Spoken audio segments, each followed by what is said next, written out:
Next on Unsolved Mysteries. Two young women involved in the Phoenix, Arizona single scene are murdered, and authorities need your help to find the killer. A young man finds the girl of his dreams, then the troubles begin. What did Georgia Boyd have to hide? Police search a basement and discover a body that's been there for over a year. Mysterious diaries reveal a strange tale of murder. And this coin scam has bilked 5,000 people out of hundreds of thousands of dollars. Would you fall for it? You might have that one vital clue to help solve one of our cases. I'm Dennis Farina, and this is Unsolved Mysteries. Join us.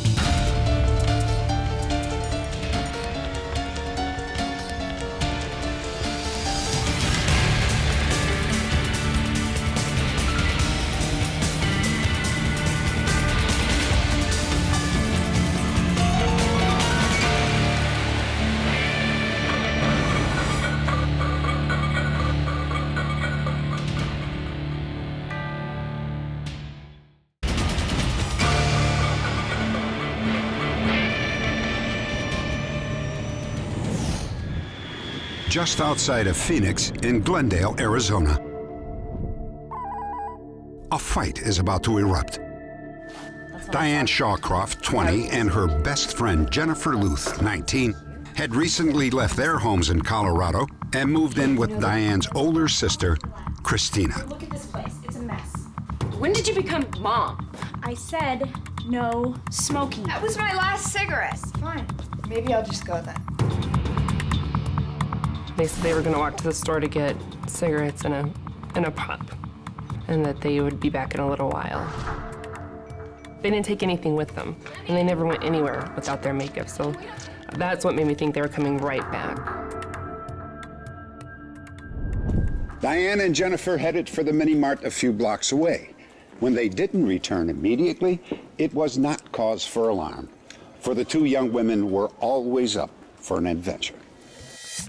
You guys having fun? They were pretty open to just about anybody. They like to hang out, they like to have lots of friends, but they like to go, go, go. They wanted to be doing something all the time. They didn't care if it was 3 in the morning or 3 in the afternoon. On the day they disappeared, Diane and Jennifer were seen at the mini mart around 7 p.m. Hey, girls. Hey. How we doing? Good. The cashier said the girls bought cigarettes and soda, then sat outside the store. 2 hours passed, and the girls were still sitting there when the cashier saw a man pull up in a blue truck.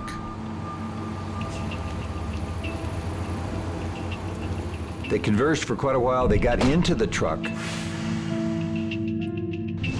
and then the truck drove off. And that's the last time that anyone that we know of has seen them alive.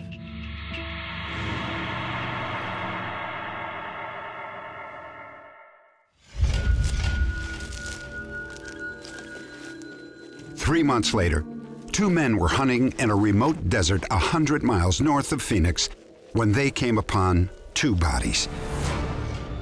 Diane Lynn Shawcroft lay on top of Jennifer Sue Luth. Both girls had been murdered. Because the investigation is ongoing, police are withholding the cause of death. But the location of the girls' bodies offers several clues as to who the killer or killers might be.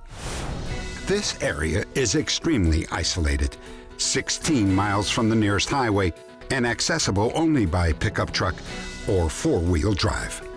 We feel that this person has probably been in this area or frequented this area or certainly was aware of this area in some way by their own 4-wheel driving or hunting or at least some personal knowledge of the area. And it's likely the killer was not alone. Jennifer was a strong girl, and she was a scrapper if she needed to be. It wouldn't be easy for one person to overpower Jennifer alone, but with 2 of them, it's just sort of inconceivable to me that one person was able to do that to 2 girls. The investigation centered on finding the man in the blue truck. Believing that the girls knew this man, police focused on their personal lives. While in Phoenix, Diane and Jennifer had been to many parties and to many nightclubs. To us. They had a lifestyle with a lot of males involved in it. There were a lot of male friends, male relationships. They were involved in so many people's lives. They were involved in many strangers' lives, to the point it could have been somebody they just met. Where are you from? We're from Colorado. I think both Ginny and Diana were very naive and very innocent. I think like most 19-year-olds, they think they're invincible and can just conquer the world. Well, that reminds me, my friend's having a little pool party tonight. There's gonna be kegs, lots of people. You guys should come down. Really? Yeah. And I think whoever got involved with them knew that, could read them like a book, and took advantage of them. There is one final strange twist to this case. The families erected a shrine where the bodies were found. Pictures of both girls were placed at the foot of 2 wooden crosses. Police decided to occasionally survey the site, hoping to find evidence of a visit from the killer. 4 years later, they found it. Both photos of the girls had been removed from their frames. Only police and the victim's family knew the exact location where the girls' bodies had been found. Nothing else seemed to be disturbed, and it definitely raised questions as to who would want the pictures, who would go to that much effort to go back in as far as it is, to get the pictures and take them. Hard to even imagine who it'd be or why they would do it unless it's the perpetrator. However, no evidence that might identify the murderer has ever been found. The search for Diane and Jennifer's killer or killers continues. Authorities would like to question the man in the blue pickup truck who was the last person seen with the girls. If you have any information on this case, please log on to our website at unsolved.com. Next, a homeowner is found dead in his basement. Will these secret diaries lead to his killer?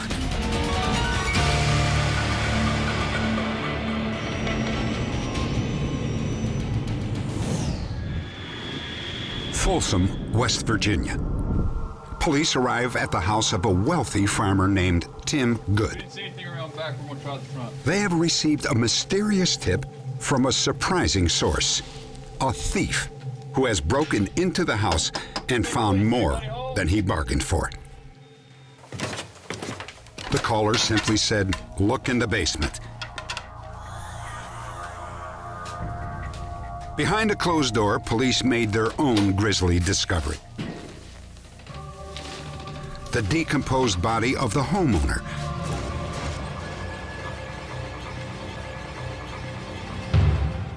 "37-year-old Tim Good. He had been strangled and left undisturbed for over a year." Where the body was located, it was basically a dungeon or a cell. Bare walls, concrete floor. Upstairs of the residence, it was lavishly furnished, a hot tub jacuzzi, 3 large screen TVs, a wet bar. It was very nice upstairs, and it was a dungeon in the basement. Pretty strange, huh? Yeah, sure is. What's the story on this here? The investigation quickly revealed that someone had been living in the house almost the entire time that Tim Good's dead body was rotting in the basement. All of the air vents had been sealed to prevent the smell from wafting upstairs. The scene was strangely medieval. In the basement, a man was dying like a prisoner in a dungeon, while upstairs, someone else was living like a king. The fact that the dying prisoner was the homeowner himself had police completely mystified. Tim Good had owned and operated a 350-acre dairy farm in Collinsville, Pennsylvania. One of his employees was a young man named Gene Kennedy, who had come from a broken home. Tim was Gene's unofficial guardian. When I first come to live with Tim, instead of making it feel like he was just giving it to me, it was like I was learning something, you know. 13 years old, 50 bucks a week, and being on your own and a place to live, that was pretty neat for me. Handyman Ben Freeman was the next to be hired. Found some coolant in the oil pan. I'm getting ready to take this filter off and see if it's contaminated. Within months, Freeman and his wife Eliza had moved into the main house and into Tim's life. Say, Tim, I was wondering. Yeah, man. I'm going to be leading a Bible study up at the house later this evening. Thought you might like to come up and check it out. About what time? Freeman was something of a self-styled preacher. Tim was estranged from his family, and he turned to Freeman for spiritual guidance. Ben would have an unusual twist to the way he spoke with Tim, implying that he knew more than what most people did, and therefore Tim looked at him as being a very wise man. But Freeman had his own agenda. Gene Kennedy claims that Freeman began to act as if he owned the farm. What are you doing?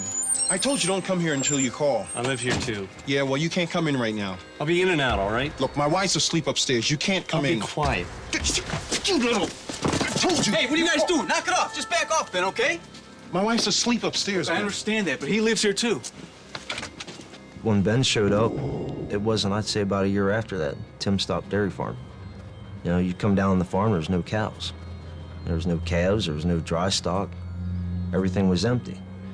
Tim looked at me one day and he said, "You're gonna hate me." He says, "I sold the farm." He says, "I got $1 million for the farm. Maybe a little more." And he'd laugh. He thought that was really funny. He was real proud of himself. Be careful, this is a heavy one. Tim then turned around and bought another, much smaller farm in West Virginia. Freeman and his family made the move too. Oddly, Freeman was now calling himself Dave. How about when you're done with that, clearing some more of that land over by the fence? Over by that big tree? It seemed more like Dave was the boss. Instead of Tim being the one that owned it, it seemed more like Dave was. During this period, Freeman kept extensive diaries that revealed how he and his family lived comfortably upstairs while Tim became a virtual prisoner in the basement. Please bless this food, and please watch over me. The diaries were very detailed. He indicated in the diaries what chores Timothy Good was to perform that day. He even indicated what Timothy Good was to eat that day, if he was allowed to eat that day. Every aspect of Timothy Good's life was controlled by Dave Freedman. I'm studying, man, like you told me to do. Is that what I told you to do? Is there anything else I told you to do, Tim? You told me to clean the basement. That's right, I told you to clean the basement. Get up here. When did I tell you to clean that basement? Yesterday. Yesterday? Every single day, Tim did something that would irritate or disgust Dave Freedman. You see? It's just my shoes, Ben, that's all. Just your shoes. Basically, Timothy Good couldn't do anything correct. And everything that he did was a mistake, or it wasn't God's way to do it. God requires that you pray. I'm sorry, man. When I first met Tim, he used to come to my house all the time. We were every day, see each other and talked every day. We talked a lot about farming and stuff, and he was going to get his farm cleaned up and do a lot of work to it and everything. But then at the end, Tim just started staying away from me. In fact, George Anderson did not see Tim or Dave Freeman for about a year and just assumed that they had left the area. Then, one afternoon, a taxi came up the road, headed for Tim's farm. My grandkids was out in the yard and they seen him and they started hollering at me and telling me Dave and Liza was back. And so I told them that I was going up and talk to Dave and find out about Tim, because Tim had been gone for about a year. Hey, George, how's it going, buddy? Where you been? Oh, I was just up the house. It looked like somebody broke in the back window. All right, have you seen Tim? I asked him where Tim was at, and he said he hadn't seen Tim for a long time, and he had no idea. I believe that Dave Freeman came back to the Good farm to remove the diaries. And I believe that they were surprised by the neighbors. And there's no way that he could have removed anything from the home without the neighbors observing that. Later that day, George Anderson's son-in-law gave Freeman and his family a ride to Washington, D.C. He dropped them off at a service station, and they have not been seen since. 2 weeks later, police discovered Tim's decomposed body along with the diaries kept by Freeman. Grocery receipts showed that Freeman and his family had lived in the house for about 7 months after Tim died. Tim's bank account, which had previously held almost $1 million, had been drained to less than $2. Dave Freeman indicated in his diaries that Timothy Good questioned him about the money. And Dave Freeman was starting to realize that he didn't quite have the control on Timothy Good that he had once had. And I believe that that quite possibly led to his demise. Update. After the broadcast, a viewer called our phone center and said that he knew Freeman as William David Cooper, an auto mechanic. Cooper was, in fact, Freeman's real name. He had recently worked on the caller's car and made quite an impression. I'll take you right to the guy. The guy ripped me off in the first place. He got me for like over $1,000 more than what he told me he was going to get, and then he got all upset because I got upset. When I realized that it was a valid tip, I was pretty excited. I've been chasing this subject for 1.5 years, and once I finally knew that he was within grasp, it was almost too good to be true. Within hours, police staked out Cooper's apartment. This surveillance video shows Cooper as he left the building the next morning. When he came out of the house, that's when it got real interesting. We could tell that this was a suspect. He matched the description. Our intensity rose. We really got excited. 4 children were inside the apartment, so they waited for Cooper to leave, and then they made their move. William Cooper was arrested without incident. He pleaded guilty to voluntary manslaughter and was sentenced to 10 years in prison. He has since been released. Next, a clever scam fools thousands of unsuspecting victims. Beware.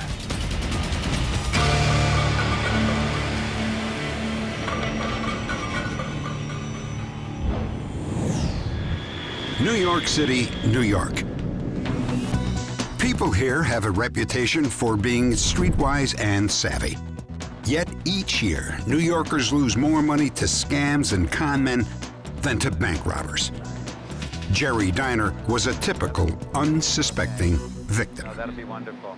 I was at a telephone in Midtown outside, and as I finished up my call, a guy comes up to me. He sounded kind of drunk. Excuse me. Yeah? I just found this bank envelope on the street, and this was inside of it. I was wondering if you'd do me a favor. Could you call this guy up and tell him I found this, because I want to give it back to him. And he's holding a bank deposit envelope, and it's got Dr. Stone and the address. And in his other hand, he's got these coins. He couldn't make the telephone call himself. Okay, calm down, man. I finally get the doctor on the phone, and I said, I don't know how to explain this to you. I got a guy here, and I said, Doctor, I don't know what to do here. And the doctor says, look, if you could give him $100, then, I'll add that $100 onto, there's a $1,000 reward. Okay, if I can do anything, I will. Well, I certainly would appreciate it. Thank you very much. As it turned out, the phone number Jerry dialed was not a doctor's office, but a payphone, and the man he spoke with was a con artist. What allowed me to be scammed was that it was totally non-threatening. It was always up to me. I could walk away, or I could go that next step further. When he was really drunk at the telephone, I could have just said, look, I can't handle this, Dr. Stone, boom, I'm out of here. Look, how much do you want for those coins? I just want a place to stay, something to drink, something No, to eat. I understand that, but exactly how much do you want for the coins? $100? $100. All right, look, here's what I'll do. I'll take you over to my bank machine, and I'll get you $100, and I'll take the coins over to the doctor. You do that for me? Yeah, sure. Oh, you're a saint. Come on. I'd like to say, that I'm like really a good person, and that there was no greed involved. But it was kind of like an illegal thing that was going on because I was going to take those coins. I'm giving them 160, but, you know, I'm going to make 5 times that. So, yes, there was, you know, that illicit kind of feeling of, you know, well, I'm doing something a little weird here, and, you know, and I'm going to get away with it. Once the fake transaction has gone down, the front man simply disappears into the crowd. I don't know anything about coins, so I thought I was doing a favor for the doctor. But in the cab, I looked at the coins, and it said rare on the coins, but then it listed the amounts, and one was $13.50, one was $600, and one was like $300, and I'm going, why would he offer a $1,000 reward for coins that are only worth like $2,000? That seemed like a little weird to me, but I figured, well, they really mean something to this guy. Most of the people taken in by this scam are sent to the same apartment building on the Upper East Side, which they believe to be Dr. Stone's office. I'm looking for Dr. Stone. Well, I'm sorry, there's no Dr. Stone here. In the last few years, we've estimated that about 3,000 or 4,000 people have actually come here with this coin scam. A lot of the times when these victims come here, they believe that in some way, myself or whoever else is working here that's in the lobby is an accomplice to this. And, you know, I always try to explain to them, if I was running this scam, would I actually bring you back to me? I never thought that I was being scammed for 1 second, not even for a millisecond. I was just caught up in this. I really want to thank you for this. Okay. I really felt like I was doing a good deed and making money at the same time. This simple scam has suckered people in New York, Florida, Boston, and Baltimore. In most cases, the coins are packaged like collector's coins, but basically, they're worthless. If you're approached by one of these con artists, please contact your local law enforcement agency immediately.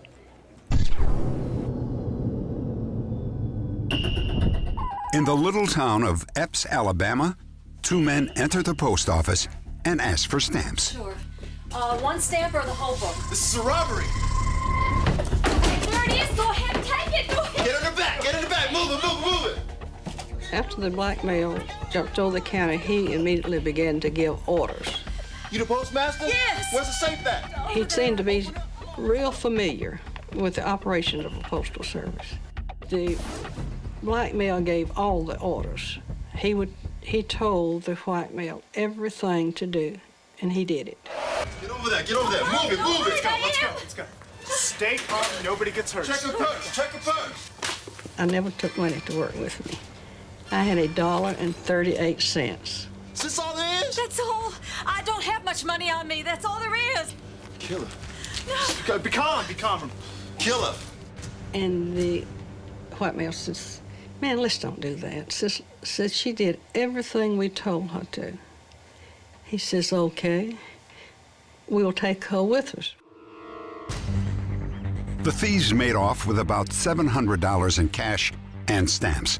The gunman forced Opal Johnson into her car and followed his partner out into the country. He put his gun across his lap with his finger still on the trigger, and it was poking me in the side. And he was extremely nervous. What are you doing?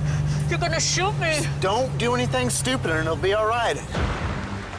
Finally, the tiny convoy pulled into a remote clearing near Goggins Lake, 3 miles from town. Whatever you do, don't make him mad. I can't control him when he's mad, okay? Don't... Open the trunk, open the trunk!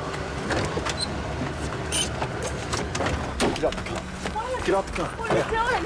What are you gonna do to me? No, I don't want to. No. What are you doing? Get in the trunk. Get in the trunk now. No. He said, give me your rings. I like those rings. And as I was taking my rings off, I looked at him, and his eyes looked as if he hated the world. I was sure that they were going to kill me. Come on, man, let's go. We need to dump the car. And I just thought, well, they'll drive my car off into the lake. You see our faces. Who cares? We gotta go. There's people coming. Let's go.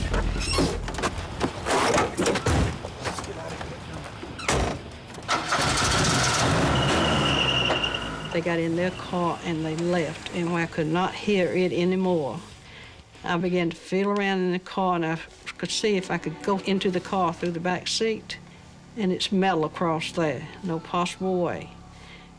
So then I found a tattoo. And I took that tattoo and I began to work on that lock. And when I broke the lock enough, the trunk popped up. And I come out of that trunk running. Within an hour, Opal had provided police with a detailed description of the two men. The first suspect would now be in his 40s. He was 5'5" and weighed about 130 pounds. He had brown hair and green eyes and was probably not from the South. The second suspect was about 6 feet tall and slender. He would now be in his 50s. He had long, heavy sideburns, greasy hair, and dark eyes. Authorities believe he may have had family in the Epps area and that he may have worked for the Postal Service. Both men are wanted for kidnapping. There is a reward of up to $50,000 for information leading to a conviction. If you have any information about this case, please log on to our website at unsolved.com. Next, can this woman really talk to animals? In a moment, we put Sonia Fitzpatrick to the test.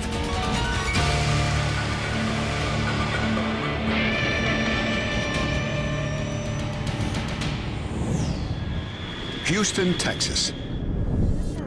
Racehorse trainer Mary Clark was worried. Her promising filly, Reckless, had been behaving strangely. Mary called in animal psychic Sonia Fitzpatrick.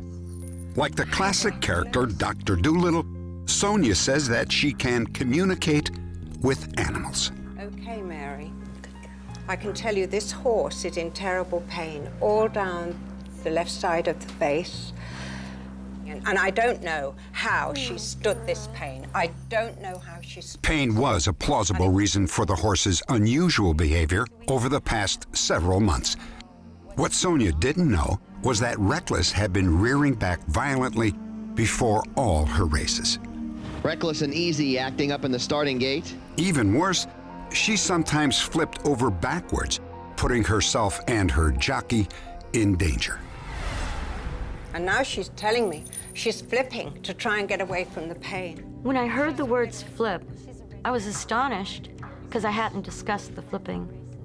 And my heart was broken because that meant that this mare had been flipping in these races because of excruciating pain. No, it's not a tooth. It's something. I'm feeling. I said to Mary, you really need to have this left side x-rayed because I feel there's something stuck in there. At Texas A&M University, veterinarians took x-rays of Reckless. The pictures confirmed that there was a mysterious foreign object embedded inside the horse's head. Next, a surgeon operated on the horse's jaw. You are not going to believe what we found. And he opened his hand and he said, "This is what we found in the mare's jawline." It was a metal fragment that had broken off from the horse's halter. My gosh. It was a pretty horrifying thing to look at. He said this would have been the most painful thing I can ever imagine. Reckless recovered completely after the surgery, and she is now retired from racing and free from pain. Sonia truly talks to these horses. They are giving her conversation. They are sharing with her their feelings, their wants, and their desires. It's an amazing gift. Animals love to talk, and they love it when you answer them. The first time they have someone that answers them, they are so pleased. And it's like, oh, she really can talk our language. Can Sonia Fitzpatrick truly speak telepathically with animals? Thousands of her paying customers say yes, she can. The skeptics, however, say no way. So we decided to put Sonia to the test and let you judge for yourself. Hello, Sonia. Nice to meet you. We asked Sonia to visit pets and owners that she had never met before. Sonia had no prior knowledge of their background or their ailments. What's this one's name? That's Minnie. Minnie? How old is Minnie? She's approximately 5 years old.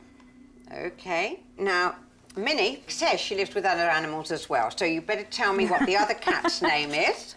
The other cat's name is Murphy. Murphy? There was a time when she felt sick. I don't recall her being sick. She's feeling sick.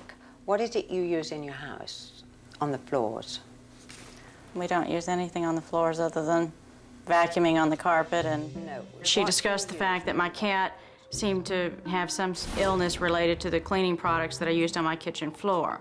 And the fact of the matter is the cat is now an outdoor cat and has been for some time.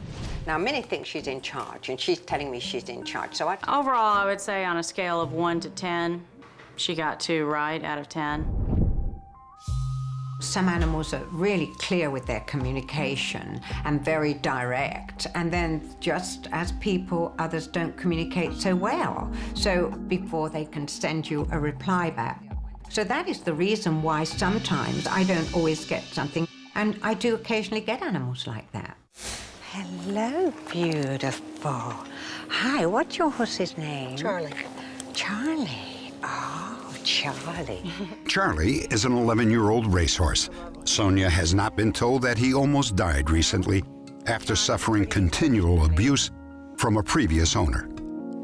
He's very emotional. He's had a lot of pain in his life, and I'm feeling that pain from him. And he's had a tremendous amount of abuse. I was surprised that she picked up on the fact that he had been abused so quickly. I really expected her to ask me questions that anybody could figure out, okay, well, from that, I would assume that he had been abused. But she basically started just talking to me. His leg, he's also had a problem here. Here. It was real strange that she would be able to pinpoint an injury from his hip because there's no scars. I mean, he was in such pain and agony at one time, and something with the foot that was really painful. He has a crack in his hoof, and she knew which hoof was cracked. And that brings back the memories every time the ears are touched. The hardest part is when an animal has been abused, and sometimes even now I think, oh God, I don't want to hear this. I don't want to hear what's been done. I don't want to know, but I have to know. To be able to help them, I have to know what's going on. He wants to know, is he going to be staying with you forever and ever? Oh, absolutely. I get tremendous inner satisfaction, the fact that I've been able to be a voice for the animals. It feeds my soul. That's the only way I can tell you. It feeds my soul and my spirit. And yes, I love it. I love talking to the animals. Charlie. Oh, Charlie. Next, a man discovers that his new wife is hiding a dangerous past.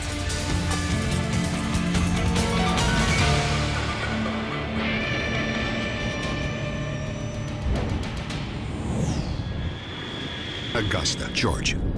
2 young servicemen stationed at nearby Fort Gordon were at the Richmond County Fair. One of them met a woman that would change his life. What attracted me to George, I think, was the dark hair and real dark eyes. It was kind of like a mystery. You know, I wanted to know who she was, meet her, talk with her. She was just interesting. Georgia told Darrell that her father was a Cherokee Indian, that she was born on a reservation in North Carolina. She said that most people called her Jerry, not Georgia. Darrell Tacey fell head over heels in love with the woman that he continued to call Jerry. But over the next 2.5 years, the more he got to know her, the more mysterious she became. The first surprise was that Georgia worked at a go-go bar in Augusta, 3 miles from Fort Gordon. Darrell was soon spending every free moment at the bar watching Georgia dance. She told Darrell that she was divorced and that her 2 young daughters, Sally and Angel, lived with a woman that Georgia called Granny. Darrell later learned that she was not a blood relative. Granny, this is Daryl. Hi, Daryl. Within 2 weeks, Georgia and her daughters moved into Daryl's house. It wasn't long before he noticed that Georgia was paranoid about something or someone. Georgia finally admitted that she was afraid her ex-husband would try to kidnap the children.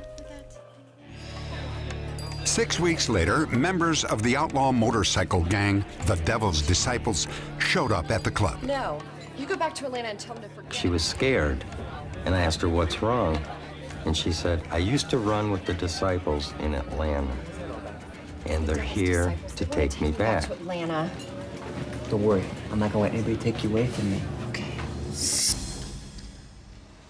When Georgia and Daryl left the club that night, 3 Devil's Disciples were waiting. They're back there! Yeah, I know. Just hang on.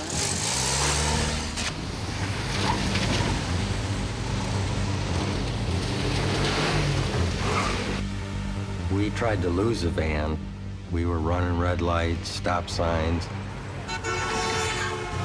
But the van was staying with us. They're right on us! All right, just hang on. When a police car began to chase them, Daryl fishtailed onto a side street and the van sped away. She would not say anything what she was really doing with them. She did not say if any of these were the father of the children or anything. And she just really did not want to talk about it. And if she didn't want to talk about it, she wouldn't say a word at all. 6 months after Daryl met Georgia, the Army reassigned him to Fort Ord across the country in Northern California. On the trip west, he and Georgia were married. Can I help you with that? No, but you can get the door. By the time they arrived at Fort Ord, Georgia was pregnant. It seemed that their troubles were far behind them. However, just a few months later, someone began harassing Georgia, usually when Daryl worked late. Sally! Sally! Sally!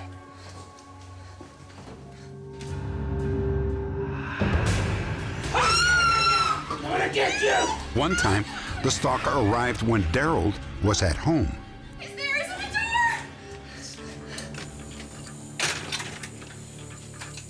We called the MPs. They came over and checked around the house. I don't see anybody, babe. And they could find anything. I'm gonna have the MP She come told me by. that she would tell me everything about her past at a later date. She just did not want me to know a lot of things that could hurt me. And she asked me if anything ever happened to her to please take care of her children. And I said I would. When Georgia gave birth to their first son, she suffered complications and Daryl was granted a hardship discharge. They moved back to his hometown in Michigan, where Georgia became pregnant again. After their second son was born, she began to have violent headaches. Okay, you guys are getting up walking around. It's the only way headaches are gonna go away. Well, after a couple of weeks of this, I called an ambulance because she could not get up to even go to the bathroom anymore. The ambulance came and picked her up and took her to the hospital. Georgia lapsed into a coma. The diagnosis, a brain aneurysm. Technically, Georgia was brain dead. Change? Why don't you spend some time with her and come see me in my office? Is there a chance? I don't think so, Daryl.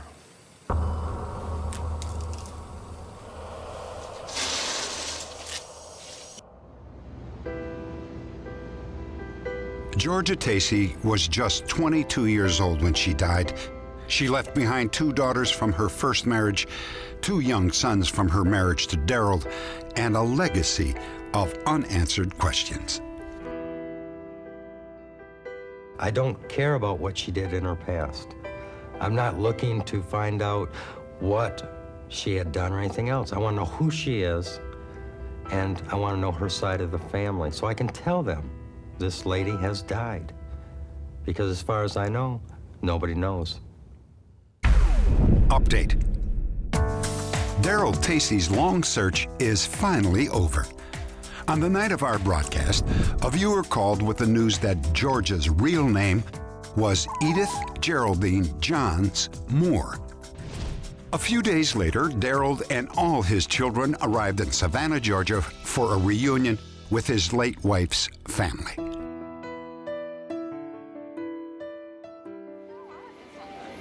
I was nervous about meeting these people. I didn't know how they would take this. I figured there'd be tears, and so I was really leery, scared, I guess you could call it. But after I met them, there were the tears, but I felt relieved finally to tell them she had passed away. The reunion was a mix of sadness and joy. Perhaps the happiest moment was when Sally and Angel met their natural father, Gary Moore, for the first time since they were very young children. That's your grandpa. It was, and it still is unreal. I mean, it's hard to comprehend all this is happening. I found my 2 daughters after 15 years, plus I'm a grandfather twice over. That still takes a little getting used to. I'm too young to be a grandfather, but I reckon I'll have to accept it. Sally and Angel received even a bigger surprise when they learned that their mother had 2 other children from a previous marriage, Eugene and Rhonda. By bringing together Sally and Angel with their blood relatives, Daryl felt that he had finally fulfilled his obligation to his late wife. We're going to sit down and we're going to talk with the family, and we may get together and just get to know each other. I think that's the first thing we have to do. 14 years is a long time.